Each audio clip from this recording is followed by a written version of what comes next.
can hear you. Ryan Okay, Cohen sorry. interview. We have serious technical difficulties today. But I believe we have you here on the phone.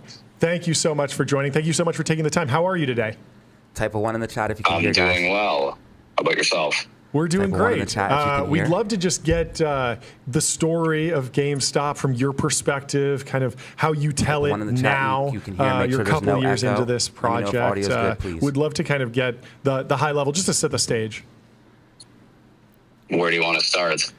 Guys, we're recording this live. This Maybe is GameStop the original interview. idea.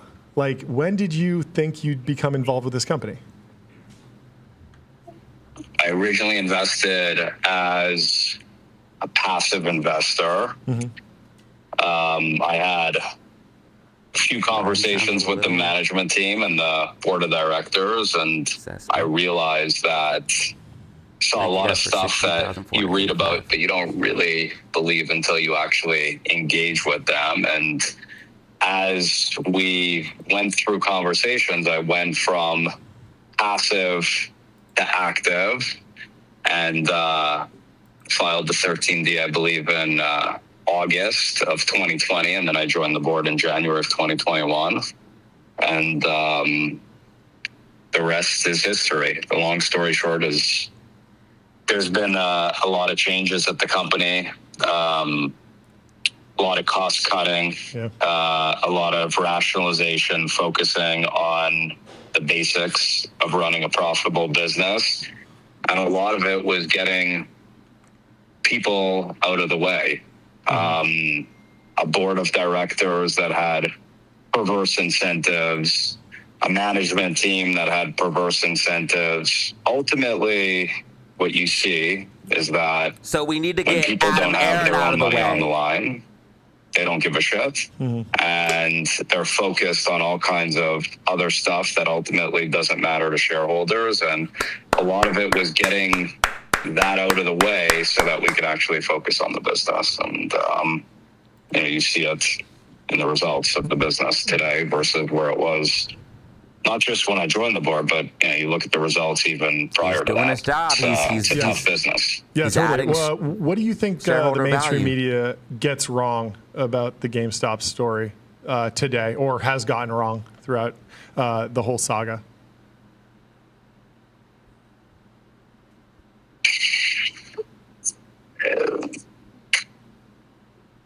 That's not an easy question to answer, because we're talking in generalities, and GameStop is I don't want moving to up. I can't stereotype. In general, everyone thinks they know. The mainstream media thinks they know.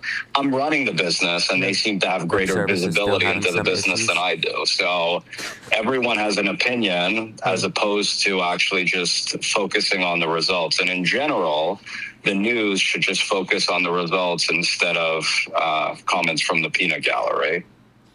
Yeah, let's talk about Q2 specifically. What made that one of the biggest quarters in years? It's a focus on running a business like an owner and cutting costs and making money and leaning into the areas of the business where there's margin potential, just trading cards, and then getting rid of the bloat. As an example, I was just looking at this earlier today before we spoke. 2021, there were over 1,400 people in corporate. Wow.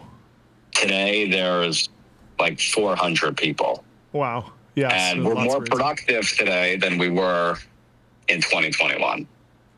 SG&A has come down by like 50%. So people build teams, they hire people. Ultimately, what that means is they delegate their work to someone else. You end up taking on this crazy cost structure, and it works when the business is growing, but it doesn't work well once the business stops growing. And that's where GameStop was, and physical retail is tough. Yep. How much of that corporate restructuring, going from, I think you said 1,400 people down to 400, how much of that is just reorient? So this is something that AMC, I believe, needs to do. I believe AMC needs to start reducing the amount of bloat in their company. And this is why Reorienting people are saying around they need to A dilute. players, No, they aligned need to take away incentives, from the picking bloat. the best person to actually run a specific initiative stealing our versus value. using technology, using this is some software, using differences AI. between Is GameStop there and any sort of AMC. narrative around that you I say it how found it is, success guys. with? I keep it real. I keep it 100. It's both. Even finding the right people, though. Yeah. You don't know. I mean, I've been interviewing people for a long time, and you meet people, I meet them, and I get really excited because they're really good at the interview process and they know how to say the right thing. So what does that mean? They shorted a It means million. they've got OG. really good public speaking skills, so they over-index there. And then you actually, when you look at their execution skills, they're not great. I don't know if So I see that, brother. I've been as equally excited as people that I've hired that have worked out as I have been of people that I've hired that I wasn't excited about. And then they proved to me that they can actually execute. So, the results speak for themselves. You really only know once you put someone in the position and you see what they're capable of. They can tell a great story. They can put together a great PowerPoint presentation, but you don't actually know until you see what they can actually do. So there's no question that artificial intelligence and just broadly speaking, technology has increased productivity. That's been a big benefit, and then doing more with less. Yep. You take a $0 salary, you have billions of dollars of cash on hand. This is the difference between Adam Aaron and Ryan Cohen. I gotta call it how I see it. 2 to 3 years. I don't want to. Ryan gets paid if he makes the share price go up.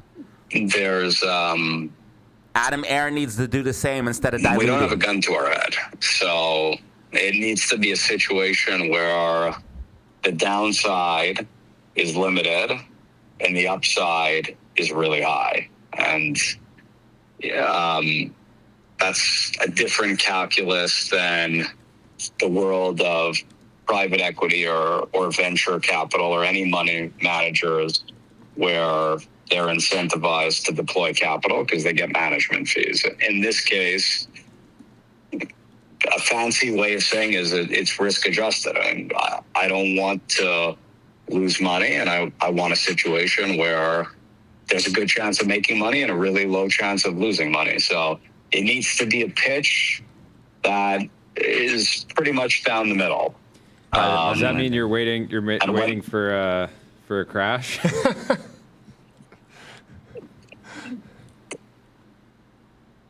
You never know what's going to happen in the financial markets. They can go from green to red, and they don't flash yellow. So when that happens, we'll be in a position. But yeah, I just feel like it's notable that you have all these digital asset treasury companies that are just market buying obscene amounts of Bitcoin and other tokens, and you guys are taking a longer view. Yeah, definitely. What are you excited about in the core business over the next few years between retail, online? You mentioned trading cards. Can you unpack a little bit more about some of the key initiatives, like the customer behaviors that you see as really big opportunities? GameStop at 23.29 right now. I tried a lot of different things. So I originally went in with the Chewy playbook. Was we focused first on consumables. So we had a lot of success on pet food, treats, litter, things that you could put on auto ship. And then it went from focus on consumables, getting customers on auto ship, to we're going to be the everything pet store, and we're going to expand our catalog, and we're going to add all these hard goods. So I had all these preconceived biases where I was going to copy the Chewy playbook at GameStop and basically be like the everything store for gaming. And I hired a bunch of fancy people from both Amazon and Chewy, and we expanded the catalog, and we added a bunch of product, and bearish momentum building. Most of that product didn't sell, and we ended up marking it down and taking a big hit, and it cost shareholders a lot of money, because once you have the product trapped in stores, you got to mark it down in order to move and get it out of the stores. Whereas within the consumable space, if we ever overbought inventory, we just waited and ultimately bought too much cat food or whatever, it ended up selling. Yep. So physical retail is very, very, very different than e-commerce. Yep. And I spent a lot of money to figure that out. And so what I learned is that we went into all these categories, and a lot of we took some significant hits on losing money. We lost money. It's that simple. By trying to expand into all of these categories that were not core to the GameStop customer. And then along comes collectibles, and obviously after expanding into categories where there's very little success, your risk appetite at that point is pretty low. All of a sudden, we see that they're like the GameStop customer. Yep. Really, when it comes to trading cards, there's a strong appetite for trading cards. And that category has done very well. And we've gone from like 10% of our sales to over close to a third probably for the full year is going to come from collectibles. And that's remarkable. Congratulations. Yeah. I want to know more about the collectibles thing. Let's table that for a second. I'd love to know more about where you see the traditional video gaming market going. I'm experiencing kind of whiplash because I see mobile games and free to play growing and micropayments happening. EA is getting taken private. You have a lot of stuff going on that end, but then you also have Palmer Luckey kind of bringing back the Game Boy and the N64 with Chromatic. And I know you're partnering on that. What are you excited about? What does the shape of the traditional sort of like video game market look like over the next couple of years? The video game market is definitely going from physical to digital. Mm-hmm. So our ability to play in the digital world is limited. There's a lot of money that's being spent, and we've taken a CapEx light approach, like a pretty risk light approach to the digital world. If there's not a clear path to us being able to make money and a payback period that's pretty attractive, then this isn't a story of like moonshots. Sure. So there's no moonshots that are being done. Like we're focused on real returns. Yep. What about wearables, virtual reality?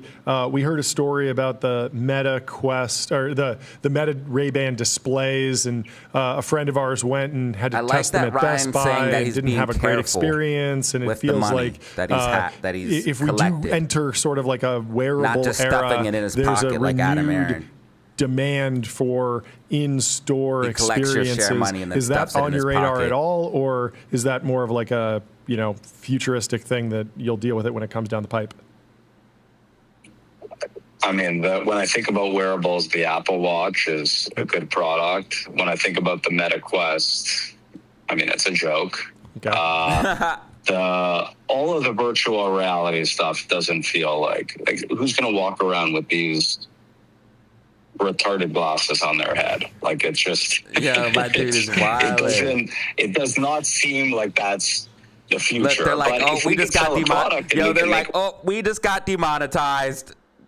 Really high margins, then obviously we're going to sell the product, but we're not investing in virtual reality or in the metaverse unless there's a clear path to being able to deliver results for shareholders. Yeah. I meant more just as like red. He's like, Apple does have the Apple Store network. Other companies that are trying to get into wearables and might need in-store demos don't have one of those. But I mean, your rationale makes a ton of sense. It's so interesting to think about when I hear you talk, Ryan, it's you're everything you say aligns with thoughtful capital allocation. Yes. And yet the broader world seems to believe that this is just about being, it doesn't moonshots. There's CEOs out there that have effectively meme stocks, and they just act and talk a lot differently than you do. No, this is refreshing. What do you think about some of the conversations? There's been, I guess, rumors that the admin is interested in companies moving to biannual reporting instead of quarterly reporting. Do you think that's XRP? smart? What kind of moves from the admin this year have you been particularly we're still having interested some in? issues with Webull and other web services. I like reducing costs. So if it costs us less money than to report biannually, then by all means. I think it's important for shareholders to have visibility into how the company is doing, and then making a determination whether they want to stay invested or not. But if we have an opportunity to reduce our costs, I mean, so it costs a lot of money to be a public company. We spend a lot of money on audit fees. So that hurt me at Chewy, that hurts me at GameStop.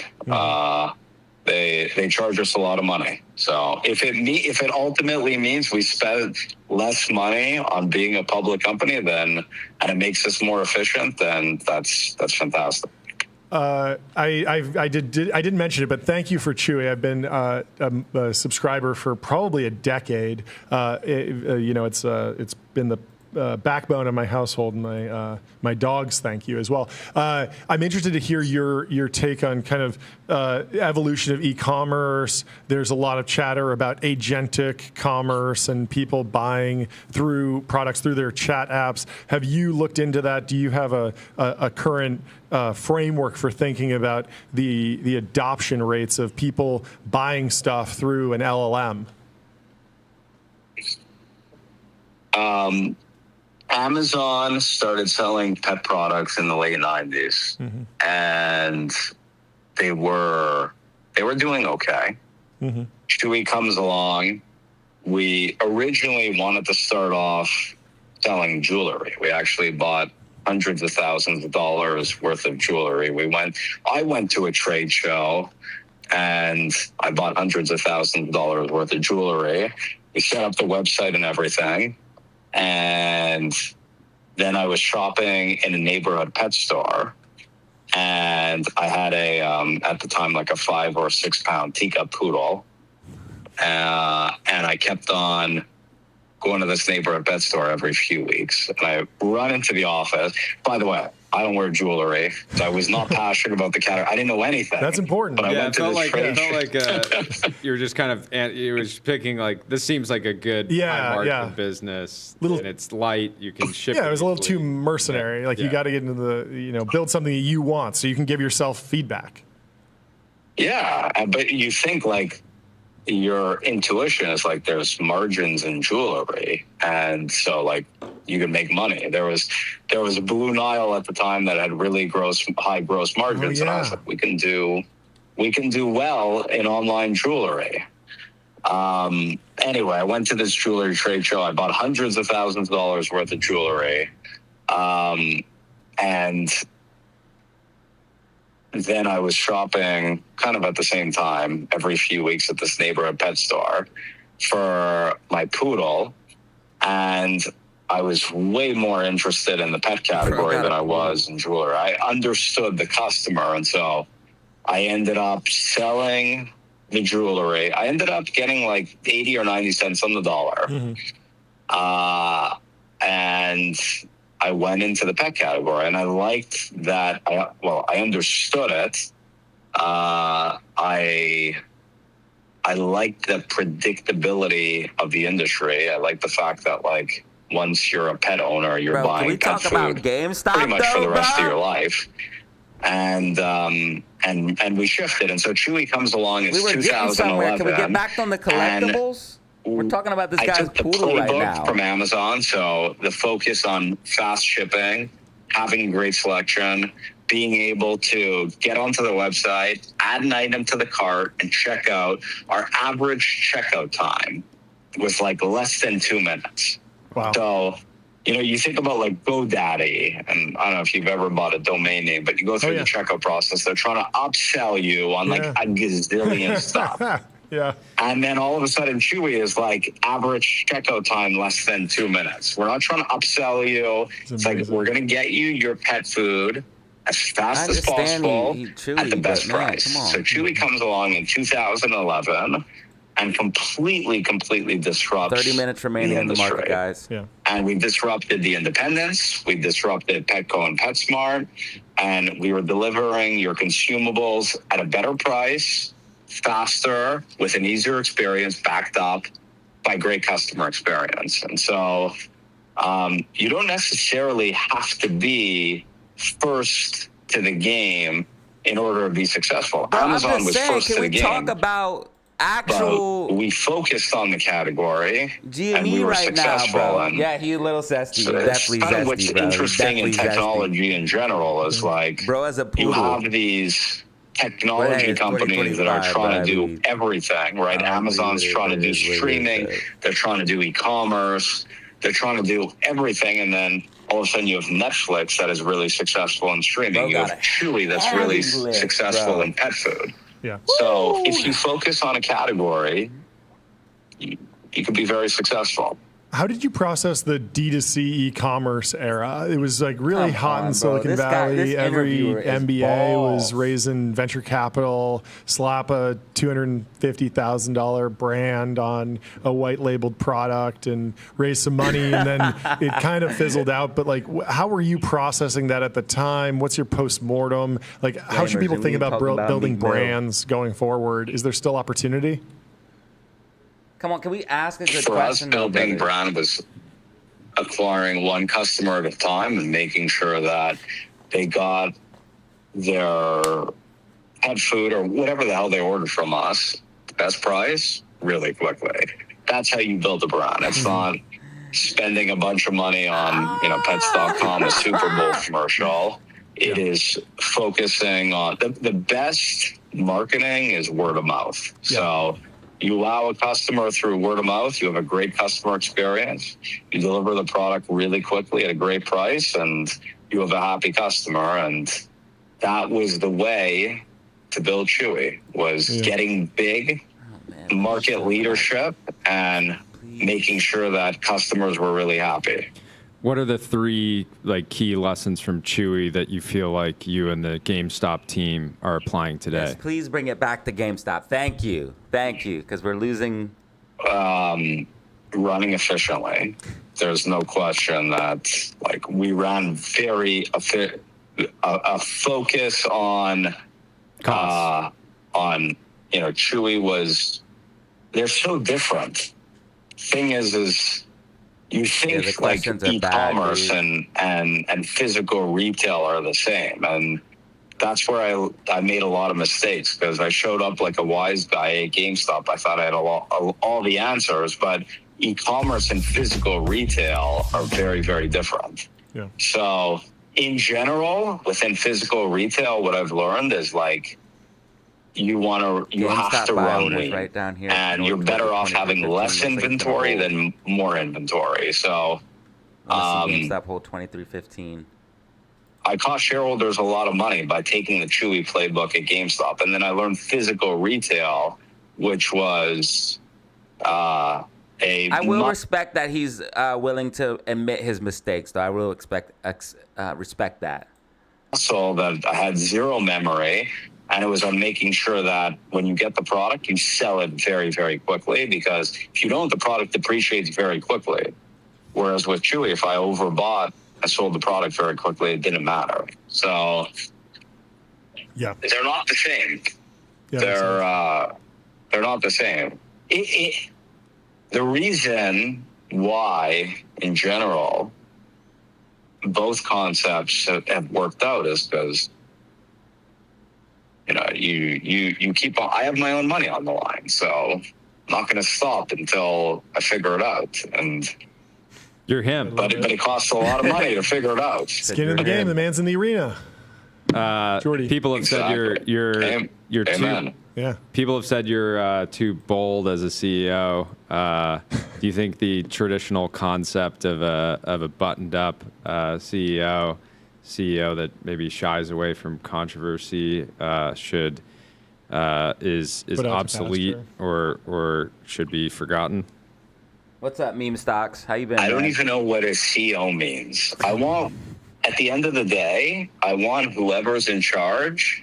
If it ends up successful, they end up doing really well. And if it ends up not being successful, they lose a lot of money. And call me the janitor for all I care. At the end of the day, their incentives should be aligned with common shareholders. So that's the most important thing, is that the incentives are generally aligned. Yeah, you're the loudest shareholder. Yeah. How do you decide? How do you decide what battles to fight? Because you got a lot of stuff coming your way at any given point, a lot of opportunity. What's your framework? My framework is what's going to move the needle. Mm-hmm. Like if we can make 80% margins, but the upside is limited, guys, I want to thank you for being here right now. Thank you for watching DZ live stream, man. I appreciate you guys. Translate thanks for the new chair, bro. I appreciate you, bro. Dollars of shareholder value and awesome. Scalable, then we're talking. So there's a lot of things that are like small time, and yeah, we can make a lot of margin, but there's not a lot of upside in terms of shareholders. Then who cares? But if it translates into something meaningful and scalable, then I'm interested. Do you think Power Packs could be that? What do you think? Well, the chat is going crazy. It seems like they want to know. They want the update from your side. Power Packs is interesting. Power Packs, physical and digital. It's a power pack. Is very interesting. We can't get enough inventory, so that's always a good sign. I don't want to say anything because users can. Do you see it as the same? Figure out for themselves. Do you see it as the same sort of like it's more consumption focused, so it fits within the Chewy model, or is that the right way to think about this, as opposed to you're there's less risk of getting stuck with a bunch of inventory? Are we talking physical or digital? Physical, I would imagine, would be like the place where there's inventory risk in some regard, but if you view it as more of a consumption product. Then, like the Chewy story, there's presumably less risk in holding a bunch of inventory. I like the trading card space. Okay. So we have, GameStop has a lot of assets. We have the community and the brand that allows us to, if you look at digital power packs, we've kept back above 250. We've kept it pretty limited in terms of being able to get into the digital category. And frankly, it's not a marketing thing. We can't get enough inventory. And it's the same thing on the physical thing. But digital is more scalable. Mm-hmm. So if we had a choice between physical and digital, because digital is more scalable, we're going to go towards digital. Can't get... Yeah. enough inventory, at least at a price where we can. You can buy inventory at 110 or 120% market value, but we're not gonna start doing stupid stuff like that. How do you see the collectibles landscape evolving over the next 5 years? It feels like different players have picked a focus, whether that's live, traditional auctions, something. Like you just discussed, as well. But like, what is the shape of the market going forward, in your view? They're all connected. Like, if you look at the overall collectible space, it's looked at as a store of value, and it's been that way for decades. If you look at trading cards, it's like nostalgic too. I grew up. I collected trading cards a little bit, but there's definitely a comeback right now on trading cards. So it's looked at as a store of value. Whether that continues or not, who knows? I mean, everyone is like, well, it's going to continue. Everyone thinks crypto is going to continue. Nobody knows. Yep. But we're having a lot of success when you look at our assets right now. Like the way it stands right now is we're selling the product very quickly. We can't get, the more inventory we have, we could sell the product. So we're going to run efficiently, and if we can sell the product, great. And if it happens where we can't sell the product, then we're going to adjust. If this interview and continues, I will. we're going to lower our costs and going to focus on the things that make sense. Do you have a take on Labubu? I feel like if I find out about it, I'm ultra late, and I might have top ticked it when I finally learned about that. But it seems like it's somewhat important to the collectible boom, the story there. Do you have any idea what's going on? Talk more about games. Do we sell Labubu right now? I don't think we sell Labubu. Labubus are demonic, yeah, bro. I'm just wondering, like. It's like kind of an odd strategy. It has some of the unboxing characteristics. Jonathan, what's up with you? Very popular. It seemed like it just kind of emerged out of China, out of nowhere. I was wondering if you Packs Pokemon, tracked the what market is that, man? I don't know what that is. Should we sell it? I don't know. It might be too late. I have no idea. They're very demonic in our view. We think they kind of just don't have the right vibe, and I feel like there's plenty of other collectibles that would be more on brand. Okay, these guys got a point with me because they called Labubus demonic. Is it females or males? I don't know. I think it's all sorts. What the hell does that matter, Ryan Cohen? He said, is it females or males? What does that even matter, bro? They're demonic. Yo, this is crazy. What? Sorts of people buying them. I saw Tim Cook had one, so I don't know. Okay. How are you thinking about? How do you think about M&A on Pokemon cards. in the collectible space? I'm sure people come to you all the time with sort of platforms that maybe have some scale, but not quite the scale that you have that would love to sell to you. But obviously, companies are bought, not sold. So I'm curious if it's something that you would explore in the future. They don't come to us as often as you think, because they know, they probably go to private equity or venture capital or these fancy hedge funds before they come to us, because I want to make sure that I care about cash flow and the price that I pay. So we don't, we see some deals, but it's hard to compete against guys that are, or girls, whatever, that are getting management fees. Do you think AI plays into the collectibles world at all? Just this idea that, like, if you have a piece of IP, you can instantiate it maybe much quicker across a whole host of images and videos and kind of build out an intellectual property world faster. Is that actually an accelerant to the collectible trade? In general, I'm the person that's very cynical when it comes to emerging technologies. Sure.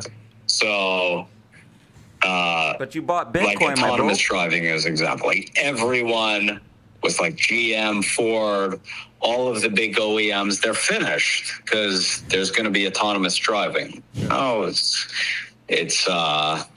when it comes to AI, it's a big problem.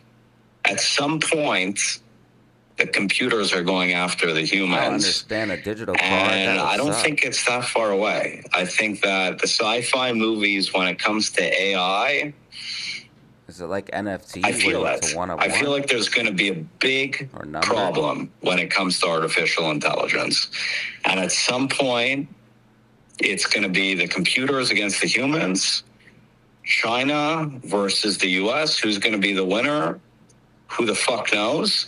But we got big problems with AI, and it's interesting because you can't stop human innovation, and we've got this insatiable appetite to go into these technologies like artificial intelligence that are very disruptable. There's lots of money that is being poured into it, but what the future looks like, we have to be very, very, very careful. So 15 minutes remaining. Artificial intelligence, it scares me. I mean, I like the productivity benefits, but Spy 671, AI, 70. once the 46, robots 71, come 80. after us, scares me. What's your timeline there? It's faster. It's faster than I would have thought. When I look at what's happening, I don't buy into emerging technologies. But when I look at the advancements in AI, this is no joke. And we have to be very, very, very careful about what's going to happen in artificial intelligence. Where do you think we are in the market cycle? Do you think it's 1999, February of 2000? Is that even worth comping to? We got more bubble talk, guys. Everybody's talking about the bubble now. I'm telling you, it's getting close. In AI, it feels early. Doesn't feel like we're at the end. It feels like we're at like the second or third inning, but who the hell knows? But at a high level, I think that I think we have to be very careful. When you think about the future of humanity and whether AI is going to benefit the future of humanity. Completely skip the question. I don't know. I would, if I was running a dictatorship and someone made me king and you told me, should we move forward with this technology? It's not clear to me whether moving forward with AI is going to benefit everyone. It's definitely going to benefit. And what does that have to do with the AI bubble? This guy's looking like, hold on, he just ignored my question. That's bad. Few that are invested in the industry, but there's going to be a lot of people that are not going to benefit from artificial intelligence. So, but I don't know. But if ChatGPT is depending on paid users right now, they can't, if they killed off humanity, that'd be kind of bad for business. Isn't there a way to solve that alignment issue? If you look at the tractor trailer, the U.S. in the 1800s, and the tractor trailer, I think it was like 80% of the population was working on the farm. And then all of a sudden, tractor trailer comes along, and a few centuries later, it's like 2 to 3% of the population is working in farming. And you would have said, how the hell can the U.S. economy adapt to something that's so disruptive? And we did. How you feeling, bro? But when it comes to artificial intelligence, I feel like it's different. Maybe I'm biased from some of these sci-fi movies, but yeah, yo, Ryan Cohen definitely is scared of AI, brother. This guy is using this time to crush AI. He should be talking about GameStop right now, though. This has nothing to do with GameStop, by the way. There is going to be a lot of wealth inequality that's created. What does this have to do with GameStop? I don't like it. I mean, I don't like it. There's opportunities to be had. There's no question about it. But is it better for humanity in aggregate, AI? What do you think? Well, I think for me, I think it's very straightforward to imagine the dark sci-fi timeline, but it feels farther away. I mean, at least in our corner of the internet, people have been reacting to Karpathy's interview with Darkesh that was, I think, went live Thursday night, and it feels like the debate right now is AI frontier lab progress slowing down? Is it just autocomplete, and if it's autocomplete and we don't have, if the rate of progress is slowing down, is there massive overinvestment right now? And what I'm hearing from you is simultaneously, generally kind of the doomer point of view, which I think is fair, but at the same time, it doesn't sound like if you were running a hyperscaler, you'd be ramping up CapEx right now. are we smart enough as a society to understand what the benefits are and what are the downsides? And everyone has perverse incentives. So someone who's in the AI industry is going to tell us how AI is the best thing since sliced bread. But in general, GameStop as a pushing up, guys. society, GameStop if you pushing think up in the across close. like 10 human minutes remaining. evolution over centuries, do I want to take this emerging technology and is this going to benefit the human population in aggregate over the long term? It's TBD. What happens when AI becomes smarter than us? He just got shut down. Yeah, it's pretty crazy. Do you think the solution's government intervention, just good stewardship by the leaders of the foundation model labs? You just shut that guy down, and then this guy just started talking. He's like, why can't I ever get a chance? Look, he's pissed right now. Of stewarding the new technology most effectively? It's governments, and it's ones who have a long tenure. You look at America, the presidential cycle is 4 years. So what does this have to do with I don't know if that's necessarily long-term incentives. Yeah. But who cares about where humanity is going to be, not in 4 years from now, not when they check out, but in 100 years from now? Who's got a long-term focus on this emerging technology, and who cares about humanity over centuries? No, but you can tag Adam Aaron very careful for me, and that will help about it this grow. Technology. What was your view on social media a decade tag ago? Adam Aaron in this post. It was quite popular. If I for tag a period him, it'll delete to say the post. That social media was destroying humanity, and maybe it is. About social media. Maybe it isn't. What? We seem to What? have found a way through. GameStop? This is. But is your view that GameStop on the AI phone right now, bro? is as bad and as you guys people are like once maybe fanboying thought over social media would be? These guys are like fanboying over him right now. You have the literal CEO of GameStop, and they're just like, man, I just want to pick this guy's brain, man. Dude, let's talk about GameStop. Like what specifically when you think about? What is chat saying right now? One of the things we laugh about internally is just how easy it is to clock when somebody uses AI to generate like a cover letter or a job application, right? It's like a really good way to just get your cover letter application ignored is just to generate it with ChatGPT. It's just beyond obvious, and I'm sure your team has seen a lot of this too. But I'm curious, like, what do you think before we get to the sci-fi doomer scenario where the computers rise up and destroy us all? What's kind of like the immediate impact that you're worried about? Social media is one of the worst things to happen to humanity. These guys are having a stoner conversation. If you look at Instagram, people are so easily manipulated. They filter videos, they filter pictures. You look at these young people, their expectations, their lack of work ethic. China has censored all of this stuff. Those people. For good reason, because it's so easy to manipulate the layman. And so, in general, when I look at social media, I say, well, has it benefited humanity or has it been toxic? So there's no question that social media is toxic.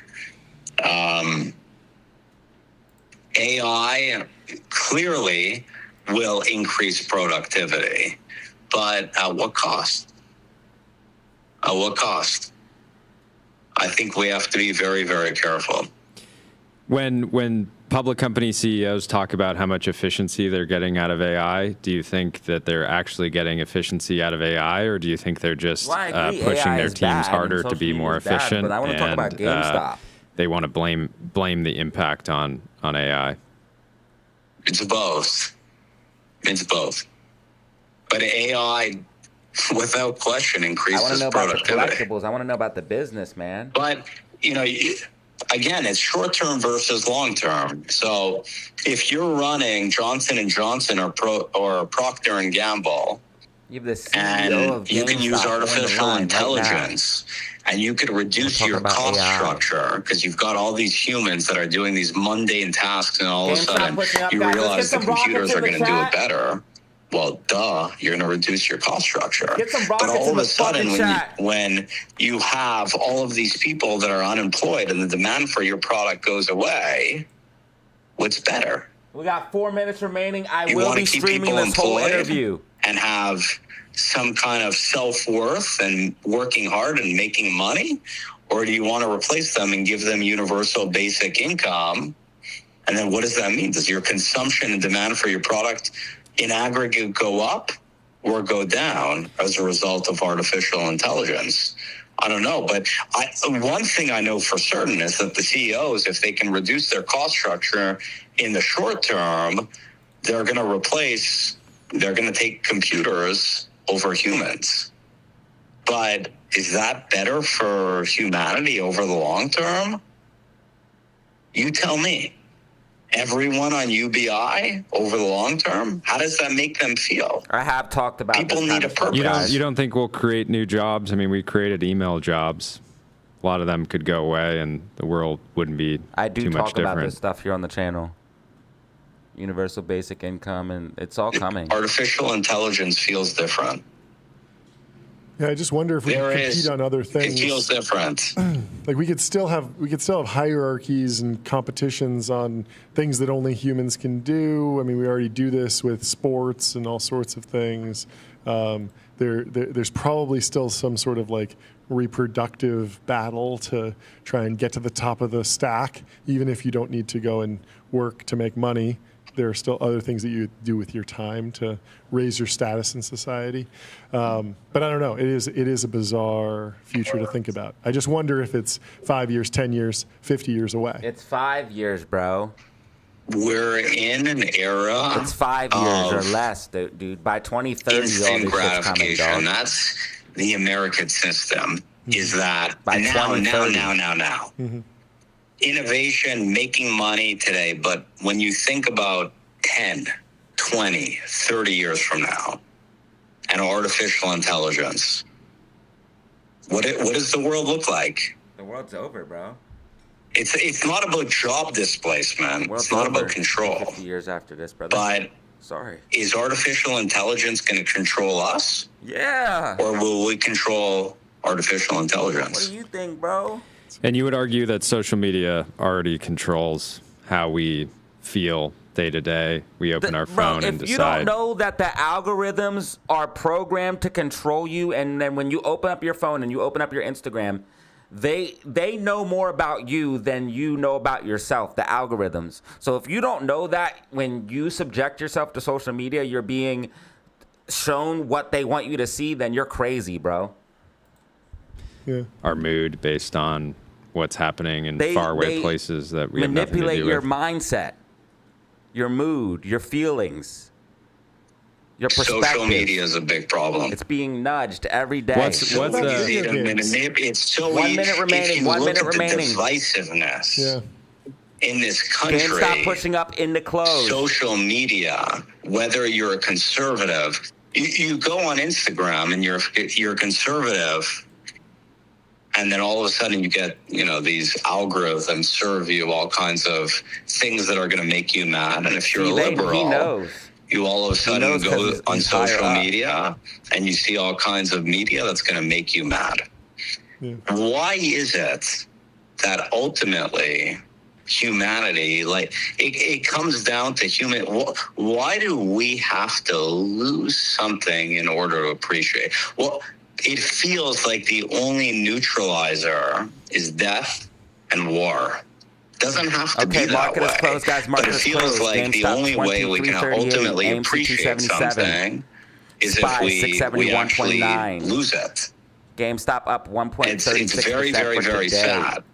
But that's what it comes down to. There's so much indivisiveness in America. If we can just all come together and figure out things that we both agree on, but instead we figure out the reasons why we're going to be divided, and the politicians divide us. And well, I think a lot of people have agreed. A lot of people on social media have agreed that they like you a lot. So there's one white pill in there. Yeah, there's some. Until they don't. Well, hopefully it doesn't. Do they like me over the long term? I don't know. We'll find out. Yeah.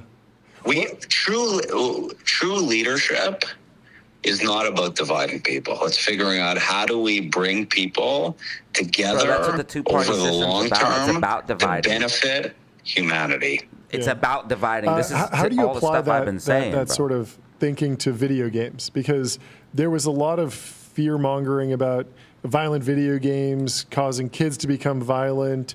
The government did step in and regulate video games with the ESRB. Every game is given a rating, and young kids, they can figure out a way to get access to some violent video games. But it's, parents are more in control now. And I feel like we more or less got the good outcome, and people can enjoy video games responsibly. And of course there's some negative scenarios, but in general I feel like video games have been just like a cool medium for artists to tell stories. There's wide variety of experiences. What if GameStop it feels just like started we pumping as humanity after got hours? through that test. Oh wow, it's just and whereas maybe we're still in the middle of the fight for positive social media, and maybe just at the beginning of the fight for positive AI outcomes. What lesson should we take from how humanity dealt with video games? I think the Chinese have restricted their children from playing video games. I let my kids play video games. Doesn't benefit unless they're playing like Mario Kart. Yeah. But you look at these like Call of Duty, they're killing each other. That's not that bad. I want positive influences. I want things that are healthy. I want things where people are going to learn. Mm-hmm. Blowing someone's head off, exposing it to young people, governments. Strategic positioning. You look at America, it's the land of the free. It's great. It works well for immigrants because they come from places where it's shit, and they come to America, they have all this freedom and their gratitude. They're grateful. But then you look at people where they don't necessarily have that level of gratitude, and they come to America, you give them all this freedom and they destroy themselves. So do I want my kids going and playing Call of Duty? Blowing each other's heads off? What about Fortnite? And then you look at the Chinese, and they're restricting the ability to play video games. And you say, well, they're censoring versus we're free. Well, what's better for humanity? Having boundaries and having rules, or just letting people do whatever the hell they want? This is where I have to disagree. The government should never tell you what you can or can't do. Ryan, you're going a little too far with this one, buddy. The government should never tell you what you can or can't do. And he's talking about, oh, well, maybe we should ban certain video. No, bro. Destroy their lives. Have you ever thought about getting into politics?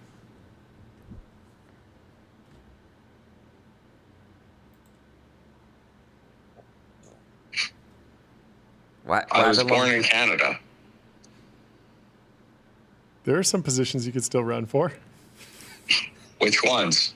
Senator? Yeah. I think you could be. I don't know if you can be senator, but you could be maybe mayor, right? Isn't the mayor of New York? You said I was born in Canada. Or going what is it? There was this saying I heard. You could be city councilman, maybe. Yeah. Would you guys vote for Ryan Cohen? Well, you could go to Canada. You could be prime minister of Canada. Ugh. Too honest. I'm too honest. You're too honest. I'd have to be full of shit. I'd have to be full of closed up 29 They couldn't handle me. 39. Politicians, they're like diapers. They start to stink. They start to stink very quickly. I couldn't play the bullshit. 23-38. No. So you want to tell people what they want to hear. Yeah. And I'm not playing that game of what they want to hear. But when it comes to artificial intelligence and social media in general, Is it beneficial to society and humanity as a whole? I don't like him. I don't like him. That's extremely honest. Humor confirmed. Yeah, That's fair. Well, thank you so much. This has been a really great interview. Thanks so much for calling. Yeah. Anything else? Anything else that we share? missed? You know, we'd love to. Anything else that you're Go working back to the on collectibles, that we didn't please. touch on? We'd love to talk about. You guys got anything else? I think we're good. Last question. What's your relationship like with Roaring Kitty? You guys talk much? Ooh, this is a good question.